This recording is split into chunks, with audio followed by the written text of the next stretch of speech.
लोकसभा चुनाव को लेकर जहां भाजपा अपनी रणनीति बना रही है, तो वहीं विपक्ष लगातार बढ़ती महंगाई, यूसीसी और तमाम मुद्दों को लेकर सरकार को घेर रहा है। यूसीसी, महंगाई और विपक्षी एकता को लेकर राष्ट्रीय लोकदल के प्रदेश अध्यक्ष रामा आशीष राय से खास बातचीत की हमारे वरिष्ठ संवाददाता पंकज तिवारी ने। जब किसान के घर में फायदा हुआ था टमाटर तो 5 रुपये 10 रुपये किलो था। आज जमाखोरी करके उसको बाजार में ले जा रहा है तो उसकी कीमत 200 रुपये किलो हो गई। ये जमाखोरी है, कृत्रिम संकट पैदा किया गया है। सरकार को इस पर नियंत्रण करना चाहिए। सरकार की तरफ से ही अभी एक राय नहीं बन पा रही है। अलग अलग मंत्री अलग अलग बयान दे रहे हैं। आरएलडी तो हमेशा से चाहती है कि एक मजबूत प्रतिपक्ष होना चाहिए। आरएलडी 1 दर्जन लोकसभा सीटों पर मजबूती से अपने आधार को मजबूत करने की दिशा में काम कर रही है। आरएलडी प्रदेश अध्यक्ष रामाशीष राय जी इस वक्त हमारे साथ मौजूद हैं। इनसे बात करते हैं। सर, देश में यूसीसी को लेकर के बीजेपी कह रही है यूसीसी लागू होगी और इस पे कोहराम एक तरह से मचा हुआ है। All India Muslim personal law board के लोग कह रहे हैं कि ये लागू नहीं होगा, देश के लोगों के हित में नहीं है। आप कैसे देखते हैं इसे? देखिए, अभी तक तो कोई इस प्रकार का कोई ठोस प्रारूप बन करके आया नहीं है देश के सामने कि कैसा उसका क्या स्वरूप होगा।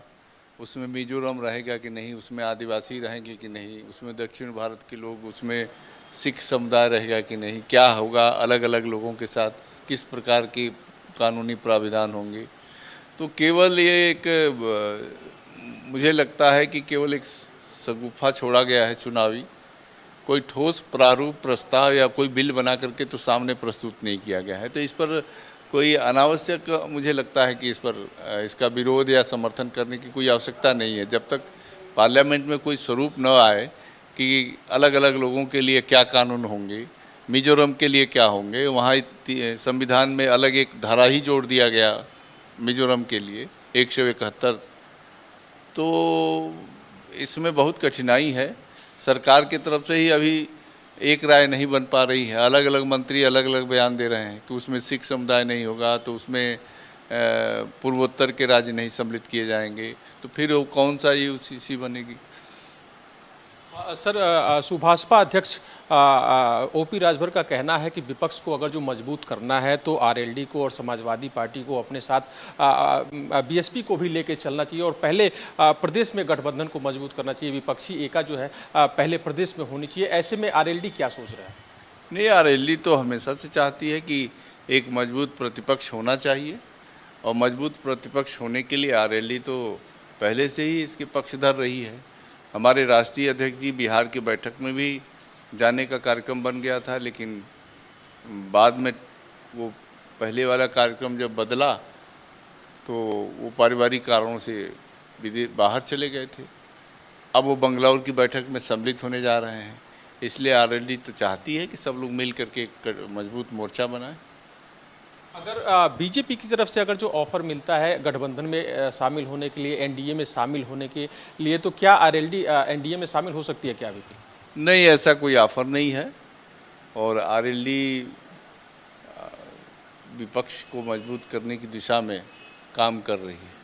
सर, देखा जाए तो इस समय प्रदेश में महंगाई को लेकर के सारी विपक्षी पार्टियां जो है कि सरकार को घेर रही हैं, तमाम तरह की बातें कर रही हैं। चूंकि टमाटर के भाव ऐसे बढ़े कि इसको लेकर के टमाटर कहीं ना कहीं एक राजनीतिक पुट में भी झलकने लगा, तो इसको लेकर के आरएलडी क्या सोच रही है? जो प्रदेश में महंगाई का स्तर है, क्या कारण माना जा रहा है?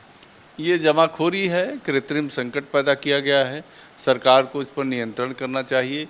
सरसों के तेल का भी दाम वैसे ही बेतहाशा बढ़ रहा है और जब जब इस प्रकार के सीजन आते हैं तो कृत्रिम संकट पैदा करके जमाखोरी बढ़ा करके बाज़ार में महंगाई का ग्राफ बहुत तेज़ी से बढ़ जाता है। इसको सरकार रोकने के लिए प्रभावी कदम उठाना चाहिए। हालात यह है कि जब महंगाई अपनी चरम सीमा पर है और तमाम कृषि कार्य में भी जो उपयोग के लिए उर्वरक हैं, चाहे डीजल पेट्रोल के, सबके दाम बढ़े हैं, लेकिन किसान के गन्ना मूल्य के दामों में कोई वृद्धि नहीं हुई है। 10 रुपये की वृद्धि सेंट्रल गवर्नमेंट ने किया है, जो ऊँट के मुंह में जीरा जैसा है।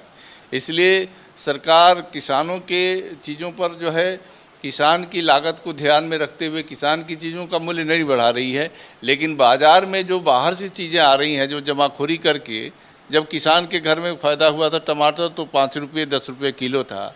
आज जमाखोरी करके उसको बाज़ार में ले जा रहा है तो उसकी कीमत 200 रुपये किलो हो गई है।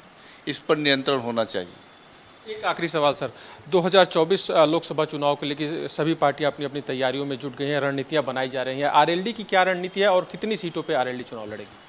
देखिए, आरएलडी 1 दर्जन लोकसभा सीटों पर मजबूती से अपने आधार को मजबूत करने की दिशा में काम कर रही है। हम सेक्टर बना रहे हैं, उप सेक्टर बना रहे हैं, बूथ कमेटियों का गठन कर रहे हैं और किसान, मजदूर और नौजवानों की लड़ाई लड़ रहे हैं। किसान, मजदूर और जवान, इन तीनों को लेकर के हम हमेशा सक्रिय रहते हैं। हमारे राष्ट्रीय अध्यक्ष पश्चिमी उत्तर प्रदेश में समरसता अभियान चला रहे हैं, भाईचारा अभियान चला रहे हैं और इसके माध्यम से हम अपनी पकड़ मजबूत बनाए हुए हैं। 1 दर्जन लोकसभा सीटें ऐसी हैं जहां हम निर्णायक लड़ाई लड़ सकते हैं, जीत के बिंदु तक अपनी लड़ाई को ले जा सकते हैं। तो ये थे रामाशीष राय जी, जिनका कहना था कि आगामी लोकसभा चुनाव में लगभग 1 दर्जन सीटें ऐसी हैं जहां पे आरएलडी बेहतर प्रदर्शन करेगी। वीडियो जर्नलिस्ट सुंदरम केसरी के साथ पंकज तिवारी, आज की खबर, लखनऊ।